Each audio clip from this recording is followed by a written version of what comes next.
Is your Honda HRV infotainment screen going black whenever you try to use Apple CarPlay? Data shows that about 80% of these connectivity glitches are just minor software hangs. Let us walk through the diagnostic process to get your display back online. Start by unplugging your phone and performing a full power cycle of the vehicle electronics. Cheap or damaged lightning cables are the most frequent culprits for signal loss.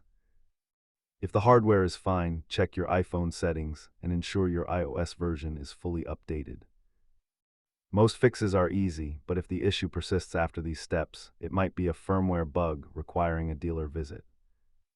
This chart shows that replacing your cable solves the problem in half of all reported cases. If you are desperate, you can check for internal system updates or perform a factory reset. Keep a high-quality cable in your glove box to avoid future connection headaches. Remember that modern infotainment systems are just like computers, and they occasionally need a fresh start. If this helped you fix your screen, subscribe for more simple Honda troubleshooting tips.